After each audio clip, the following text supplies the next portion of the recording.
Lou back again, and we're still at the Connecticut Convention Center for WIM, Women in Manufacturing.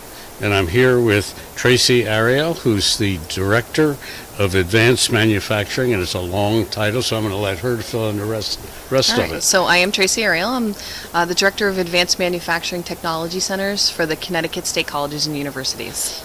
And that's a state-run function. Yes, so it's a state-run function. We have 4 universities and 12 community colleges as part of that system. So what does the group do? So in 2012, we had a manufacturing technology center that provided manufacturing education in Connecticut, specifically working with Pratt & Whitney. And the Governor Malloy, or the government and legislators here in Connecticut, had decided that in order to respond to the upcoming predicted needs, which came from Pratt & Whitney and Sikorsky and Electric Boat, of federal contracts, that we really needed to expand this statewide. So they provided the Connecticut State College and University system, or the CSU system, with $18 million to build 3 additional technology centers dispersed throughout the state of Connecticut so it could regionally respond to those needs. That was state funds. State funds. And then in 2014, and these programs were very, very successful. So we were providing this 10-month program in machine technology. The students were coming in. We had a 100% placement rate into jobs. Wow. So we applied for a U.S. Department of Labor TAC grant, or a trade authorization grant, for $15 million, and received that to be able to expand to an additional 3 community colleges. Those schools specifically did machining and sheet metal and fabrication, which is in big demand for Electric Boat. Right. Do you think that you got 100% placement because this is a strong manufacturing state? Pratt & Whitney's been here, Sikorsky's been here. I lived here 25 years ago servicing metals to these industries, so it's been a long time. People know the value of manufacturing here. So I'd like to think that's the case, is that really but truly manufacturing as it's reshoring across the United States, and where Connecticut is placed. You know, we're in a good place regionally, like our physical location, and the fact that we've received so many unprecedented, so many federal contracts for our 3 major companies. So it's really the increase in the amount of employees goes up to, 5,000, 10,000 over the next 5 years.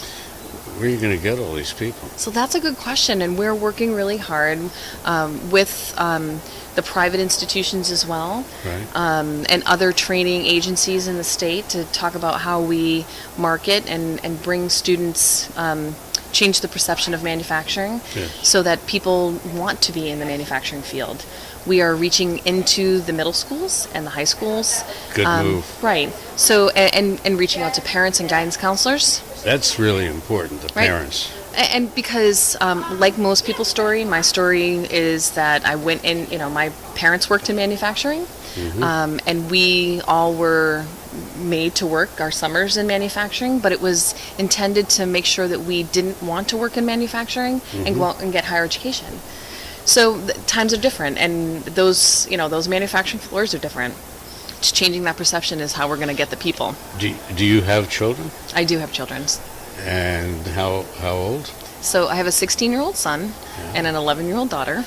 So is your 16-year-old son real excited about going into manufacturing? So or is he giving you a teenage pushback? So definitely teenage pushback. I don't even want to pretend he would like to, he would like to do that. He knows it's an option, and he will come to a lot of these events with me, so that so he's more exposed than most people. Right.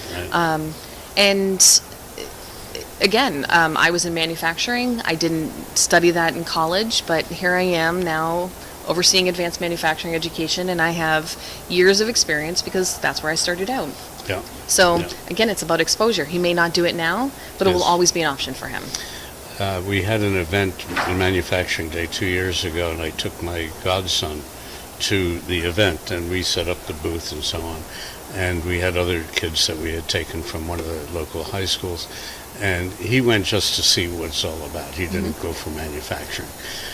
Well, he is now taking courses in radio broadcasting. Nice. He's a sports announcer for his school's athletic activities, and he just came back recently from summer camp, broadcasters summer camp.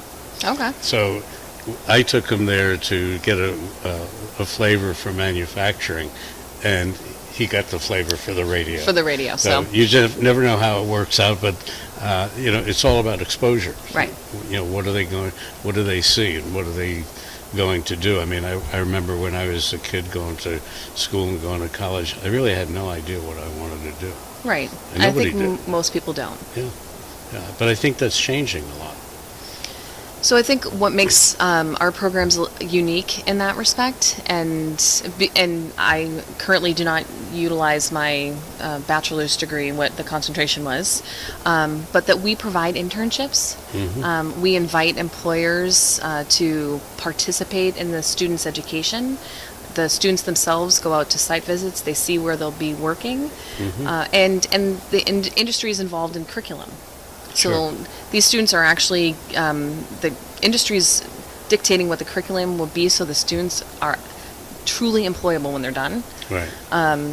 And I think that really makes a difference in how successful it's been here.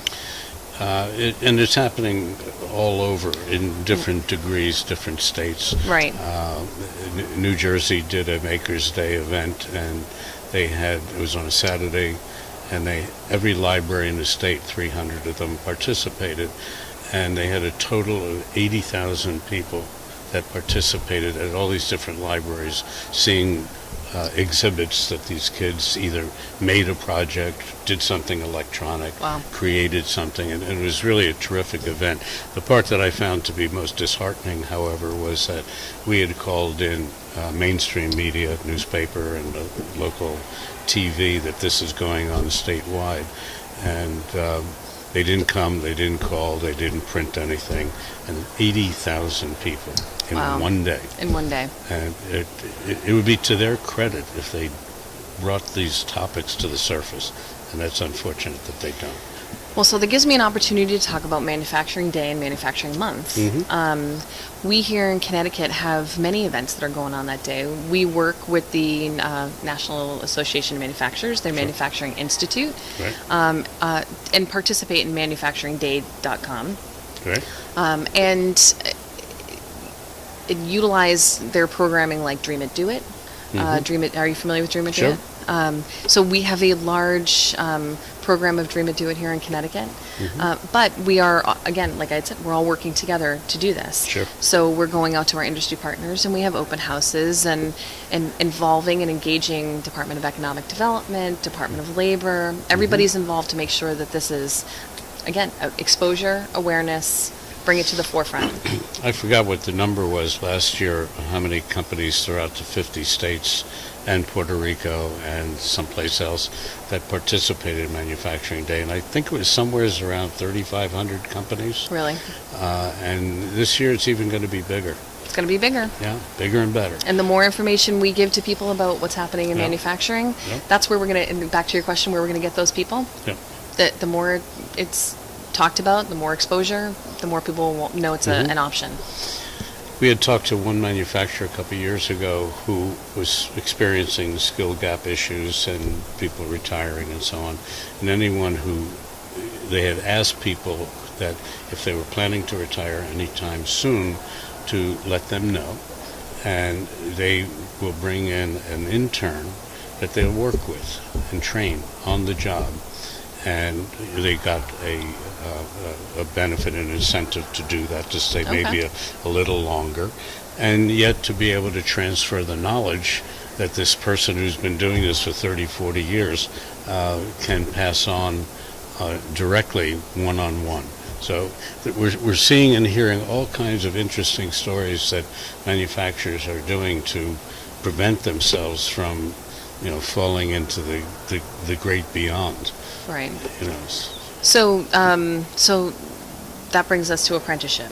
right? So apprenticeship here in Connecticut, everybody's aware of the federal push for apprenticeship through the Obama administration, and here in Connecticut we did receive some of those funds, but again, our state legislators put together the Manufacturing Innovation Fund. It's led by the Department of Economic Development, and it's a board of employers and state agencies and associations that come together with a funding stream to support apprenticeship, to support manufacturing on-the-job training programs and capital equipment. It really supporting, again, it's a show that the state itself is supporting manufacturing growing here in Connecticut. But apprenticeship, and we'd like to think of ourselves at the CSU system as the premier related instruction provider for apprenticeship. And we're building these pathways with employers. So let's get that transfer of knowledge from your employees that are, in their 40s, 50s, and 60s under a true apprenticeship program. And it provides a more recognizable pathway for people to move forward. Well, it's good to hear that the state, this Connecticut relies on Pratt & Whitney, Sikorsky, Electric Boat, and others. Without that, it would be a significant deficit in your tax dollars here. So it's good that they're operating and acting in concert and in partnership. Oh, absolutely. And with the 4,000 smaller manufacturers that we have that support those companies and others. So it's a lot of opportunity in Connecticut. Yeah. So what are you getting out of today's and yesterday's WIM conference?